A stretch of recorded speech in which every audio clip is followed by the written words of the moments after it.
It's nice to be here, nice to be gigging in London. London's where I'm from. I'm from a place in London called Lambeth. Anybody know Lambeth? Yes, that's why you're here in Westminster.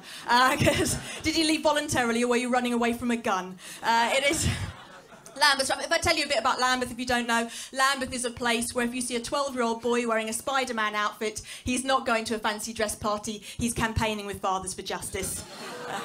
Lambeth does currently officially have the highest teenage pregnancy rate in Europe. I was reading a list of local statistics about the area I live in. The area I live in has got the highest rate of gun crime in the UK, the highest rate of drug crime, the highest rate of AIDS, the highest rate of tuberculosis and the highest rate of domestic violence.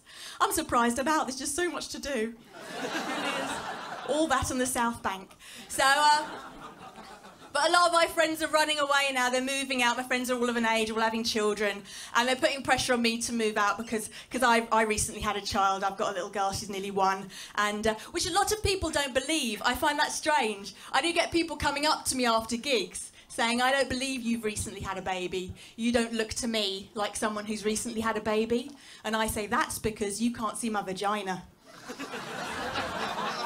That looks like I had a baby on Tuesday. I know. It's all right, I'm 37, I don't need to have sex anymore. It's given me a great excuse for not shaving my legs for nearly a year, because you're not going to trim the garden path to the Amityville House of Horror, are you? It's actually quite convenient.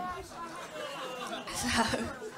I had one of those pregnancies, people used to come up to me a lot when I was pregnant, come and rub my bump, which some women, I actually quite liked it. I said, oh, my boobs have got bigger as well, do you want to go? So, it was kind of... I used to get told all the time the shape of my bump meant that I was having a boy, which was rubbish, because I actually had a little girl, which was great. It's always a relief, isn't it, ladies, when you don't have to pretend to love it? So...